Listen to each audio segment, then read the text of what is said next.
Hello, everybody, and welcome. This is the BREWDCAST. I am, as always, Gal Robinson, and with us tonight is the lovely and talented Town Robinson. How was the American pageant?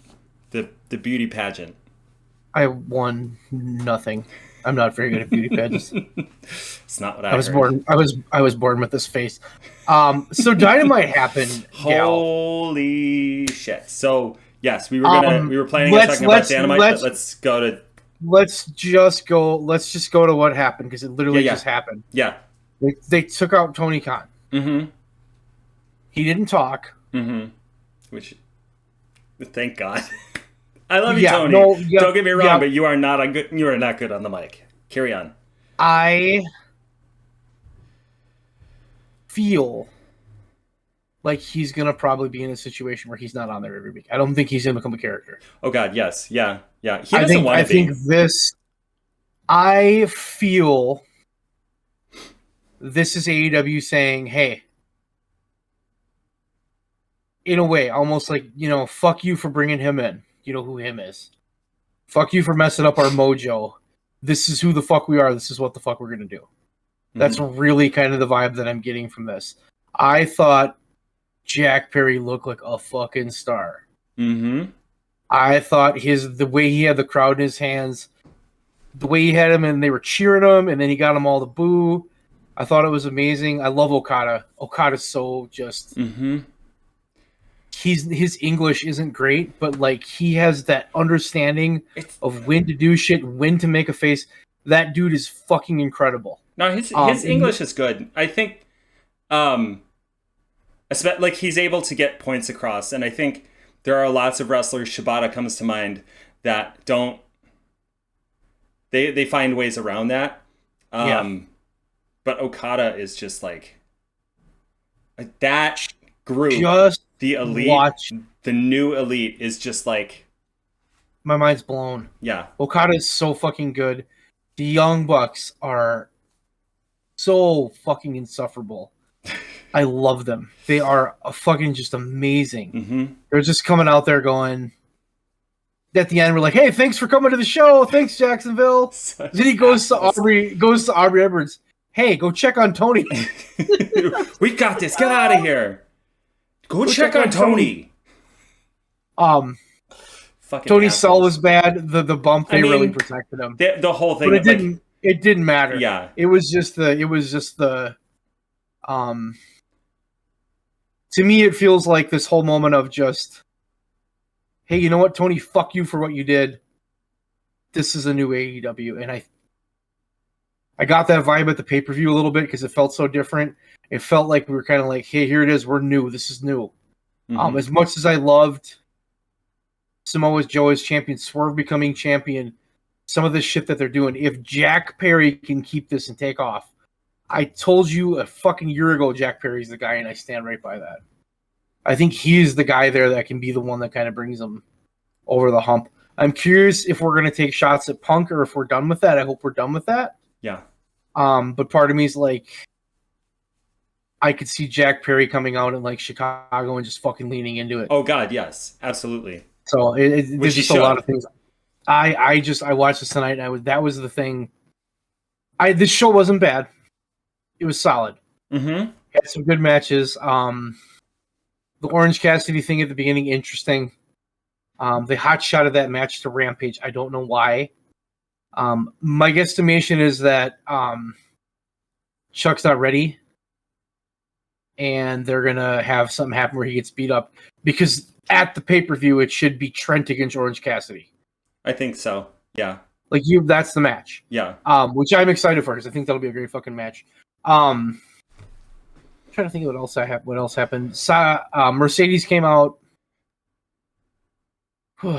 I think I think that this has been her best promo yet, because it actually had some emotion. It had a message. It had a clear message. It didn't seem pandering. She's still got to get it. Promos? Was she always bad at promos? She's never been great at promos. Maybe that's my problem. That's fine because she gets it done in the ring. I think maybe that's the thing that she's so good in the ring. They got to get her in there. Yeah. That was fine. I'm happy Willow won.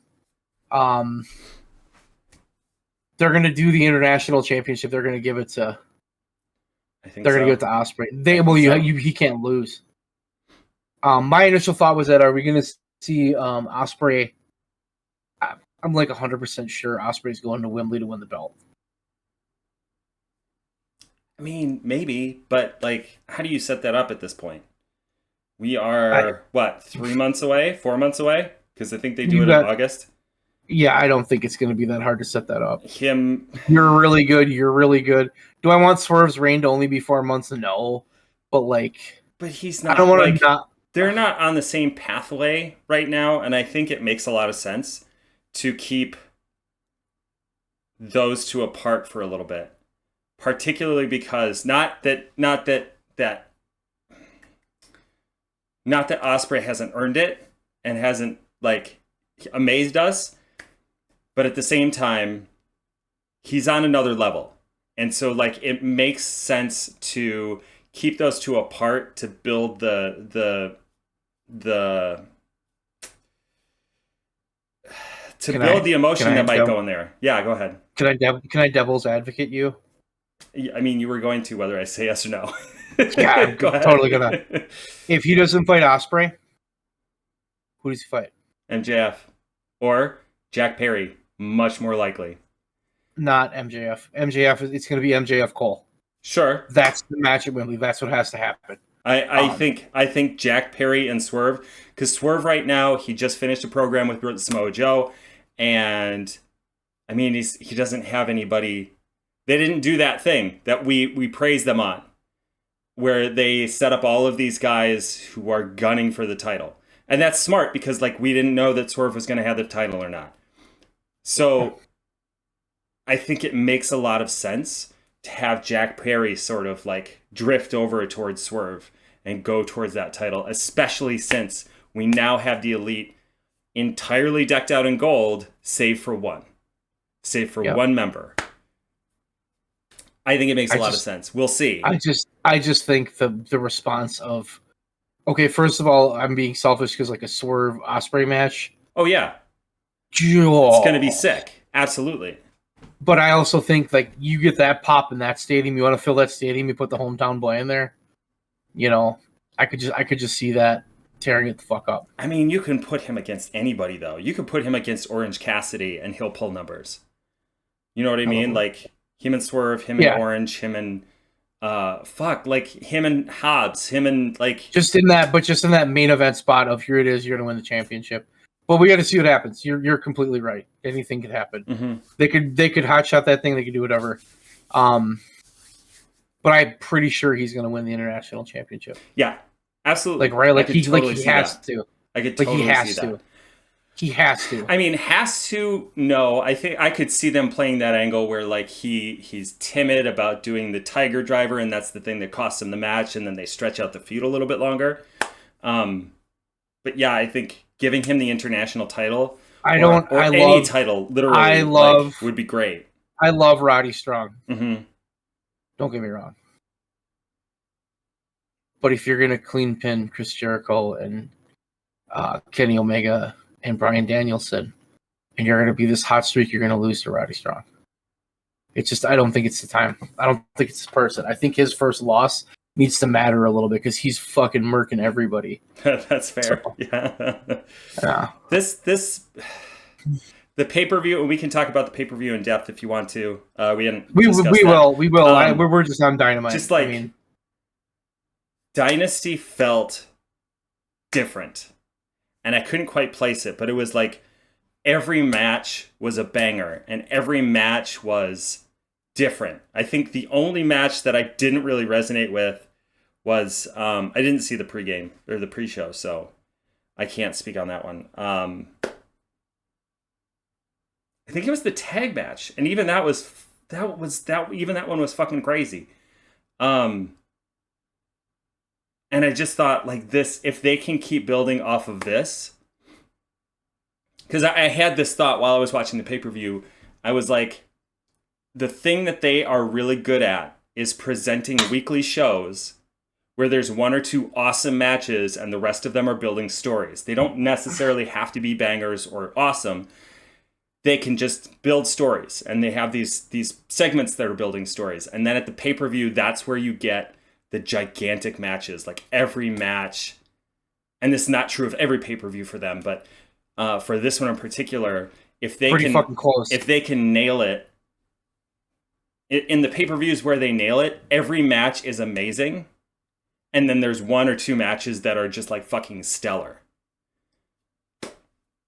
Because we've had that WCW. I'm almost done, I promise. We've had that people keep comparing AEW to WCW, which is not fair. We talk about that another time. But WCW had that issue where they would put pay-per-view level matches on pay TV, and then the pay-per-view would suffer because you've already had the match, right? On Nitro. I think AEW is really good about doing that and then upping their game at the pay-per-view, because you're going to see these awesome matches on Dynamite, on Rampage, on Collision, and then you're going to buy the pay-per-view because you know that those matches are going to be even better. I'm done. Okay. Anything else you want to talk about? No. What you possibly had for dinner or anything like that? Okay. You made a comment to me in the chat tonight that said having Tony having monthly pay-per-views means he has to do shit faster. Yeah. And I think this is part of it. I think setting those storylines up. When you don't have a pay-per-view every month and you have to build those slow stories, it takes more time. And then you have to put some bigger matches on Dynamite. And I think that's a hard balance if you don't know what you're doing. Mm-hmm. And I think he's kind of slowly starting to figure it out. People that watch AEW want to see incredible in-ring work. Mm-hmm. Okay. I watched WrestleMania 40. It was a fucking spectacle. Mm-hmm. The main events of both nights were incredible. They were sports entertainment. They were star power. Okay. They can't hold a fucking candle to what we saw on AEW in terms of in-ring work. Mm-hmm. Now, can AEW art star power on? No. Fuck, no way. But I'm starting to appreciate star power, and I appreciate sports entertainment. We grew up on it. Okay, I can handle it. I like it. I can deal with it. I appreciate everything that they did at WrestleMania. I thought WrestleMania, from start to finish, both nights was a great show. Mm-hmm. But then, like, the true, like, hardcore wrestling and fan inside of me watches AEW and just goes, holy fuck, it's not even close. Mm-hmm. Like, in-ring work, it's not even close. Like, they're just... And I don't think it's that WWE wrestlers aren't capable, because they have some of the best wrestlers in the world. But, like, I watched that Ospreay-Danielson match, and I'm like, they can't do this. They can't.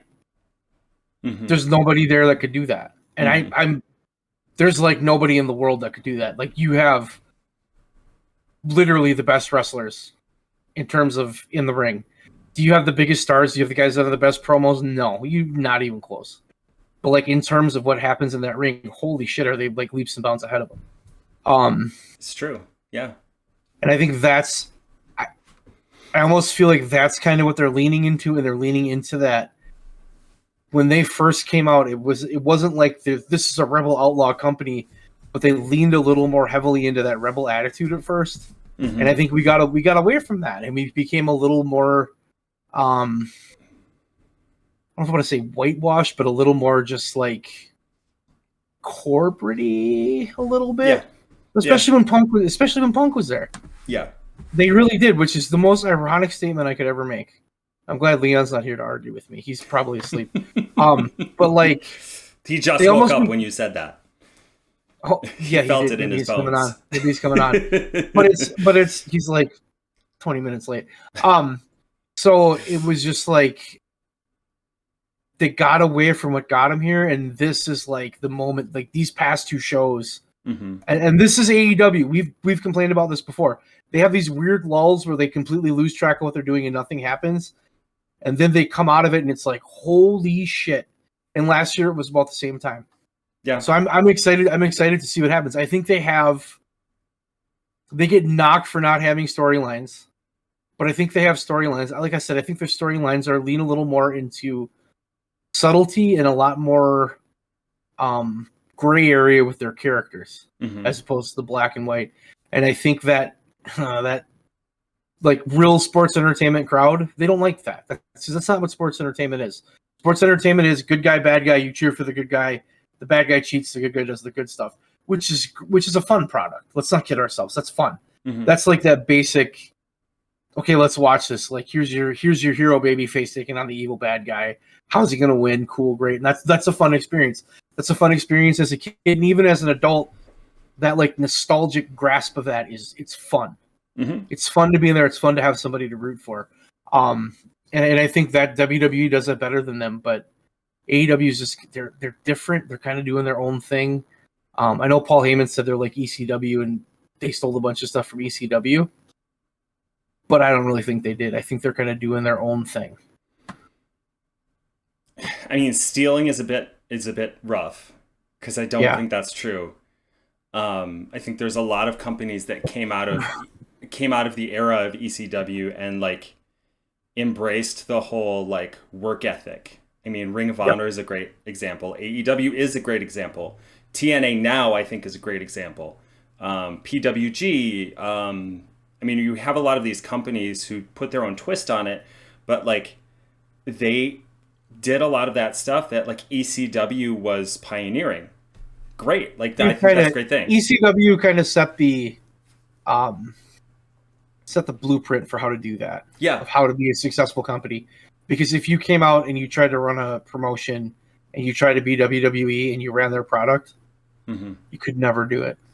You could never do it. Which I think is funny because I just watched a thing where Paul Heyman was explaining that Vince McMahon, like he tries to distance himself from all other products, right? Like he wants to pretend that WWE is the only thing. Shocker, I know. But once he's forced to recognize something, whether it's WCW, whether it's ECW, whether it's MMA, he wants to take stuff from them. He wants to like adapt their stuff into his stuff. And I think a lot of times like WCW, TNA, like those guys get railed for trying to mimic WWE when WWE is doing the exact same thing, but somehow getting away with it. I just think it's well, ironic. when you're on top, you can do whatever the fuck you want. I mean, that's fair. Yeah, that's fair. It's a bit of let's talk about Dynasty. I think it's a nasty. Unless there's is there anything else about Dynamite that kind of stuck out to you? I'm glad that they're doing shit with Willow. It looks like you were talking about storylines. I think that they started some really good storylines this week. That's how I felt too. I felt like we're kind of getting some stuff. There's some stuff going on. And the fact that they have matches already booked for next month's pay-per-view, great. That's great. And they're telling us shit about next week's show. I think that's one of their biggest. Because back in the day they didn't have to do it. They could just be like, "Here, it's Dynamite, watch," and you'd be like, "Oh, cool, shit, awesome." Yes. And now they have to do that a little bit, which is fine. But I think they should just do that, like, because I think that it brings more excitement for us to know what's going to happen next, and then journalists can run off and be like, "Hey, guess what? Bryan Danielson's gonna fight Kenny Omega next week," and more people are gonna tune in. And now hold on. Yeah. His real name is Daniel Bryan. Yeah. Oh, that's right. That's right. That's my bad. Per the e-drones on a Facebook post and stuff. I'm gonna call you all out. Say you're all wrong. It's Diane Branielson. Get it the fuck right. It's on his birth certificate. In the entire time we've done this, that is the one name that has tripped you up consistently. It's the he just switched his. It's confusing. Bryan Branielson. I don't know how I fucked that up even more. Carry on. Dynasty. Let's talk about Dynasty. Let's Dynasty. Let's just run that card down and talk about how we felt. Well, oh shit! Trent Beretta fought Matt Sydal. They had 3 pre matches. Yeah, I watched them all, so I can talk about them. This match was just a throwaway. Yeah, it was all about Trent. Sydal was a hometown guy. The crowd cheered for him, but Trent just kind of beat him up. Yeah, nothing to write home about. That is unfortunately kind of Matt's lot in life presently. Sure seems to be. Which I mean, he can go. So whatever. The next one was Katsuyori Shibata. and Orange Cassidy defeating Shane Taylor Promotions, which was Shane Taylor and Lee Moriarty, with Anthony Agogo. Did you know he still works there? He did commentary. He's a punch man. It was great. This match was fine. Yeah. It was a showcase for Orange Cassidy. Let's get him on the show because he's popular. That's about all it was. He won. He got the pin. Trent came out, did stuff. Normal crap. I still I love STP, Shane Taylor Promotions. I love how much they're getting that. What, in case the fans didn't understand that. Very complicated initialism that I did. The next one was Bullet Club Gold, Jay White, Austin Gunn, and Colton Gunn defeating the Acclaimed for the AEW titles and the ROH, the AEW World Trios Championships and the ROH World Six-Man Tag Team Championships. And now it's the Unified Trios Championship is what they're calling it. This had to happen this way. This is how what needed to happen. I feel like Daddy Ass needs to kind of just go away, and that thing needs to just disappear for a bit. The Acclaimed, then come back and kind of change it up just a hair, because I think it's time. I think it's getting a little long in the tooth. It feels like the New Day, where it's just you push them too long, and they're great and they're dependable, but you're kind of putting a ceiling on them by making them keep doing this. That's just kind of how it feels. So the first match, Kazuchika Okada defeating Pac for the AEW Continental Championship. Holy fuck. This is a fucking banger. This was a fucking banger. This was a great match to start out with. Just as a tiny, tiny, tiny thing. I love the new thing that Pac is doing, where as he's coming out, he stares at the camera through the grate. He's becoming like a horror fucking villain, and I love it. We can talk about the match, but that's just amazing. I hope they do something with him. That's what I really hope. That crowd wants him to do something. This was the opening match, and I was just like, nothing's beating that. Because it was that good. Then I was wrong, but I thought this match was great. Okada had to win. He had to win. Yeah. But those two could wrestle again anytime. I mean, and that's, again, I'm going to go back to the thing I said earlier. They have so many workers that are incredible, that can put on incredible matches. This match was up there. This was a great fucking match. The number of times over the past month that I have heard the crowd chant, "This is awesome." Yep. It's just amazing. Sometimes it's just 2 or 3 matches in a row. Because it is. It is amazing. It is awesome. Yep. So the next match, House of Black, Malachi Black, Brody King, and Buddy Matthews defeated Adam Copeland, Eddie Kingston, and Mark Briscoe. I guess this was a grudge match. It was a trios match. It was good. This is the one match I didn't care about going in, because I'm like, this is just filler.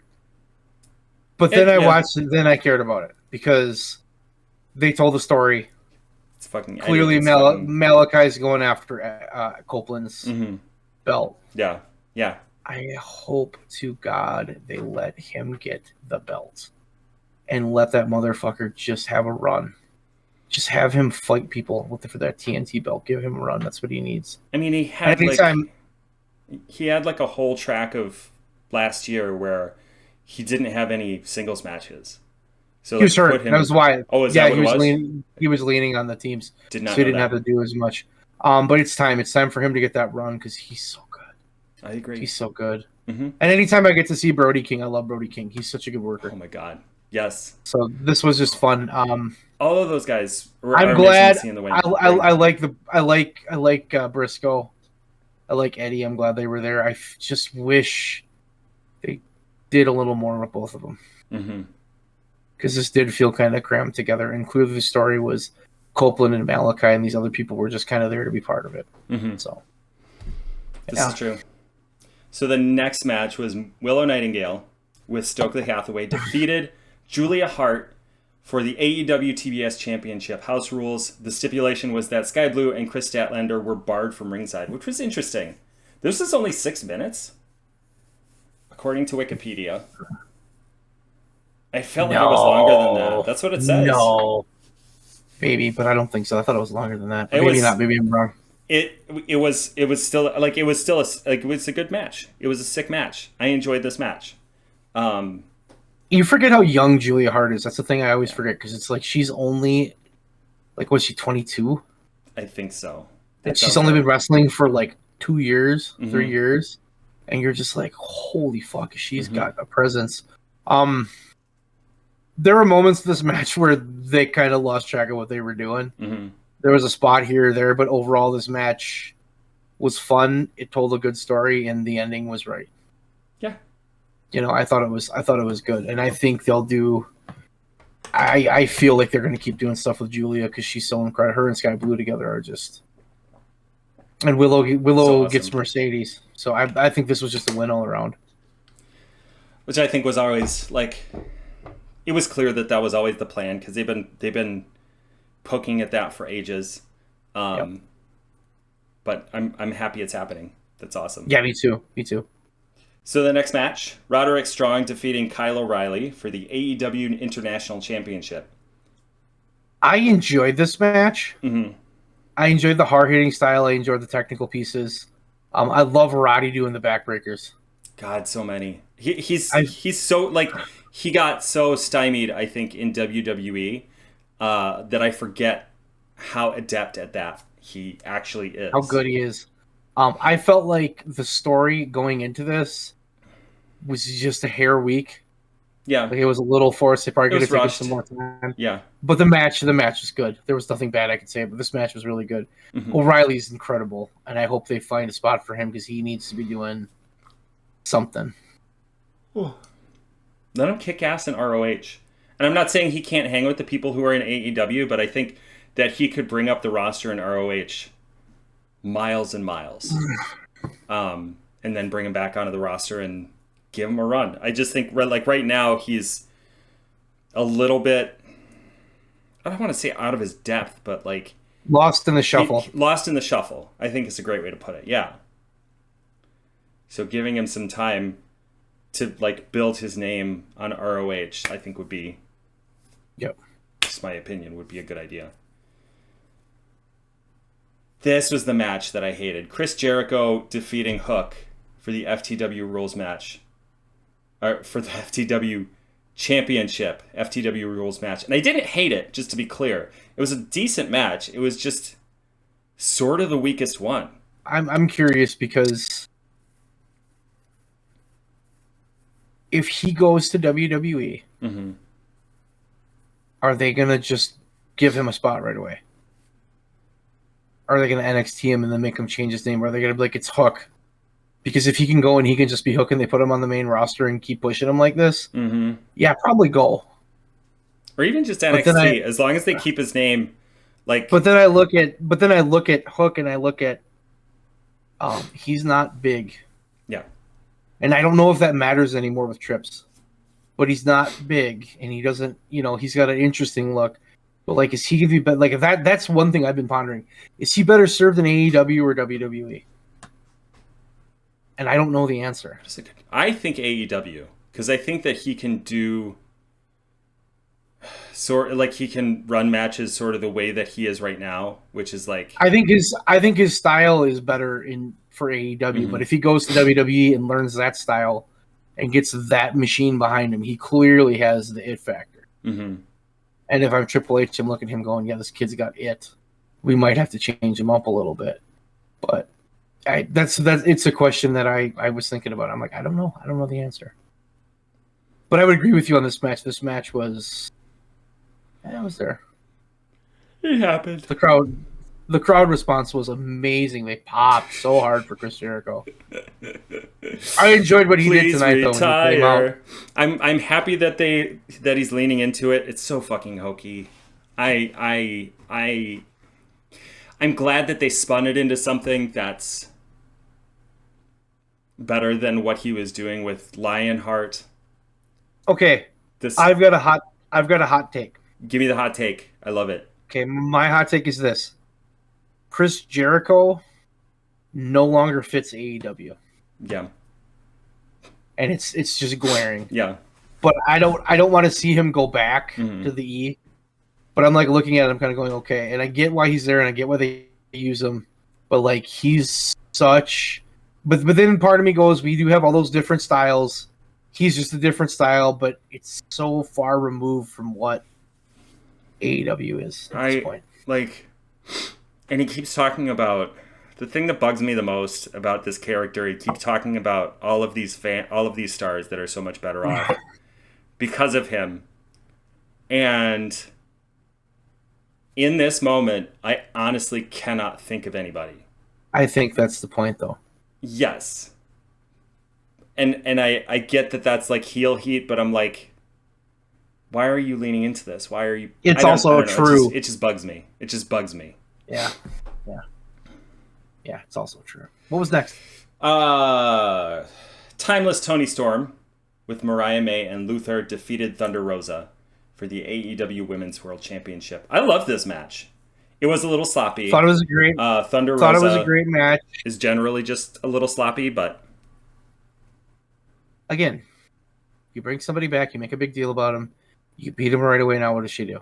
I'm hoping that her and Deonna Purrazzo will actually do something. I would love to see that. I want to see that. Like, I think they're doing a really good job of taking, because normally what they would do is what you've talked about several times on this podcast over the past month or so, is like Thunder Rosa would just disappear, Serena Deeb would just disappear, Deonna Purrazzo would just disappear, and now instead what you're doing is you're saying, look, these women can work, these women have a little bit more staying power because they've had this match with Toni Storm. Let's mix these people up, you know. Is Toni Storm turning face? Ugh, I hope not. She's kind of on the line. I feel like she's a tweener. She can go either way. But I also feel like... Did you hear what she said about Nikki Garcia, one of the Bella twins? No. Oh my god, I have to look that quote. It's so fucking funny. Okay, here we go. Nicole Garcia thought about joining AEW when she saw what Mercedes did. You know why she didn't? Because then she saw me and realized she couldn't hold a scented candle to what I do.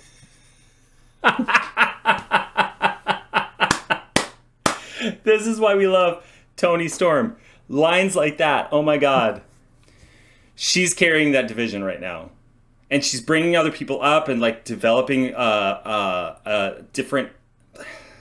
the people who haven't gotten time. Like Deonna Purrazzo is not a great example, but I don't think she would have gotten the attention that she's getting now if it weren't for the program that she did with Toni Storm.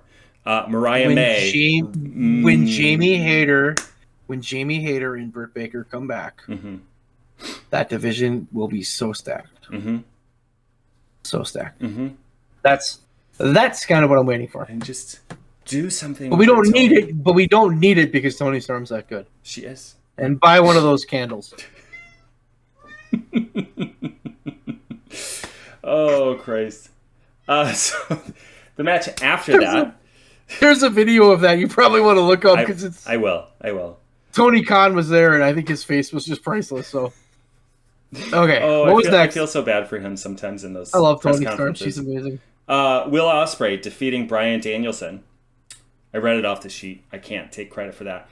In a 32-minute long match. Holy fuck. It wasn't. It was perfect. It was perfect. It was. When they're just like those two. Dave Meltzer just said it. He said that's the greatest match ever in the history of American wrestling, and I'm like, yep, okay. He's not wrong. I don't really know what else to say. He's not wrong because it was just perfect in every way. It told the story.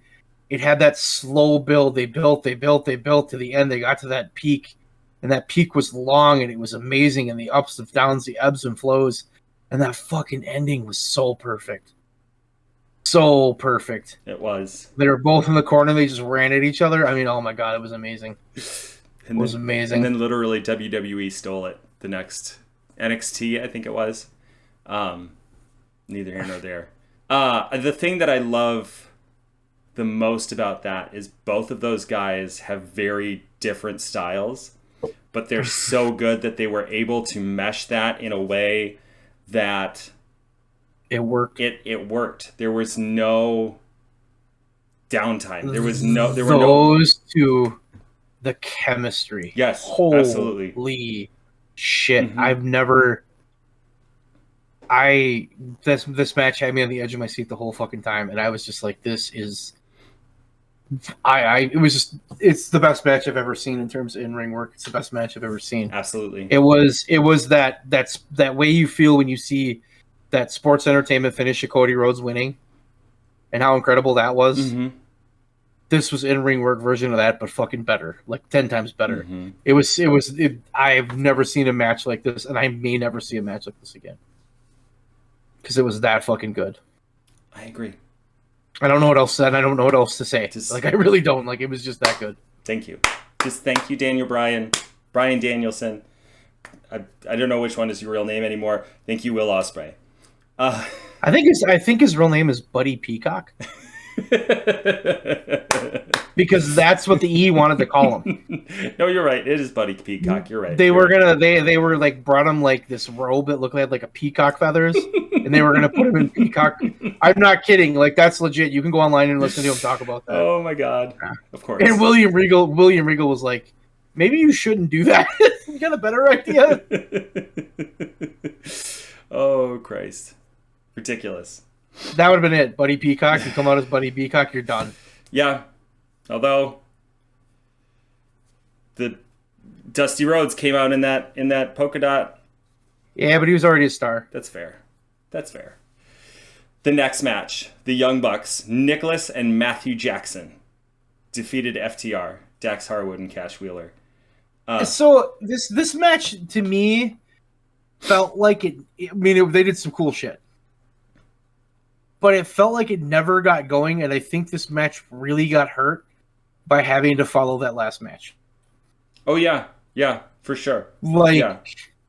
The moment in this match was the moment you knew was coming when Jack Perry came out of the crowd and cost FTR. Like, that's that you knew that was going to happen. That was a cool moment that made the match cool. But the match itself was like, it was good, but it wasn't nothing. I'm not remembering a single spot of that match right now. I'm remembering a few. But I remember Jack Perry coming out. I remember Dax bleeding like a stuffed pig. A couple of ladder spots they did were kind of cool, but it was just like, after watching that previous match, it was just so fucking incredible. It was really hard to follow that, and they're really good. Oh yeah. I also think like I think you're right that it kind of felt like they would start rolling and then something would happen and they would just kind of be dead. They would just kind of like the I don't know how to say it politely, but when Cash came down crotch first on the ladder, they just kind of stopped. Like, like the momentum of the match just kind of went. That was kind of what I felt too, because the momentum just kind of kept going. It was real iffy and kind of wishy-washy. It was still a dope match. Don't get me wrong, but you also make the good point of the followed up Ospreay defeating Danielson. Yeah, that's gonna be a tough follow. So the next match, Swerve Strickland with Prince Nana defeating Samoa Joe by pinfall for the AEW World Championship, first African American AEW World Champion ever. That wasn't like I'm saying that it's a historical moment. Like, this match was a good match. It was a good story. It was a nice ending to that story. I look forward to seeing what they're gonna do going forward. But like, this is an enjoyable match. It was a good watch. It told a really good story. I think I knew watching this match that it wasn't going to compete with the Ospreay Danielson match in terms of in-ring work. Like, you just couldn't. But I think they went out of their way. They told a monster story, which was a classic good guy fighting evil monster, big scary monster. They did it in a more modern way, I thought. Because Joe's not a big lumbering, like King Kong Bundy or anything. He can go. I thought the story was great. I thought it was, how is he going to do it? How is he going to do it? then that end where he hit that, and it was like that dramatic thing was just like, this is a moment. That was really good. I like this match. I'm glad Swerve won. And he kicked out of the Muscle Buster, which, like, that floored me. I didn't think they would ever do that with Swerve. Yeah. That was awesome. I enjoyed that. I feel like he's going to be a champion, and he's going to go out there and he's going to defend that thing, and he's going to put on bangers. Mm-hmm. I think that's what he's going to do because he's so good. I mean, look at the match tonight. Good on.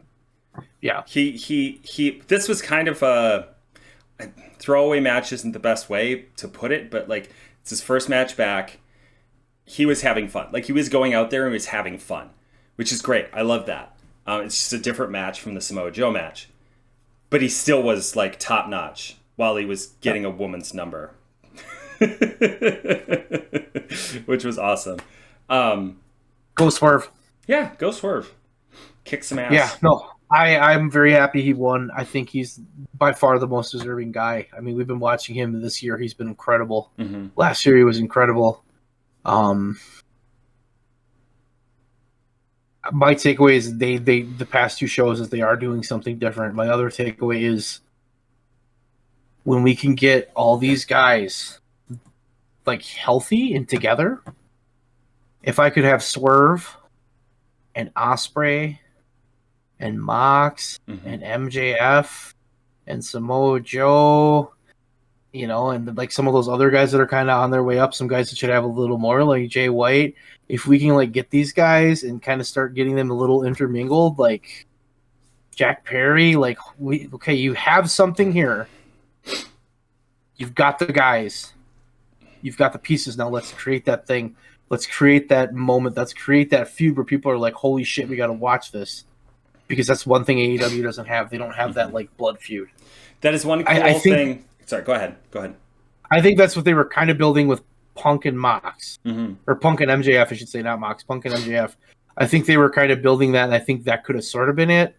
But obviously that didn't happen. Because some people got heated. The gauntlet match tonight, kind of like, that seemed like very much a showcase for the talent that they have. And to be like, these are the guys we have. These are the guys who are very close to being on that main event level, who are going to be contending for titles. Even Lance Archer, like he's there. I just think they need to book him better. And I hope that this is the moment in which they decide, okay, these are the guys that we are going to book to be top level talent. I hope they either do that or they let him go. Yeah. Because if you have a bunch of guys like that you're not going to use, let him go do something else. Mm-hmm. Like Archer. Archer is incredible. Mm-hmm. But he just never gets the chance. He's just big, scary man. Come out, run around, knock people over, beat everybody up, be scary for 2 shows, and then lose main event match to champion. So it's just like, yeah, okay. Yeah, that's the thing is like with those guys, if you're just going to make them lose every time, don't give them the title shot. Just don't. Like, no, it doesn't look like they're going to do it this time, mm-hmm. I'm hoping. Mm-hmm. But, yeah. Let him go out there and murder people, for sure. Yeah. I'm enjoying what AEW is doing, and I think they've been in a funk. Mm-hmm. I think that Punk thing really just was, it put such a bad taste and such a stigma on the product. And they lost their identity, and now they're kind of coming back. This is what we are. This is what we do. Let's fucking do it and go. It's noticeable. Yes. It's noticeable. It is. So. I had a good point to make, but I don't remember what it is. So I'm not going to make it anymore. Pancakes. They're fine. I'm more of a waffle person. French toast. French toast! I love French toast. If I had to choose, it'd be French toast over those two. Waffles are okay. Waffles are awesome. You take that back. Pancakes are hit or miss. Waffles are okay. Pancakes are too fluffy.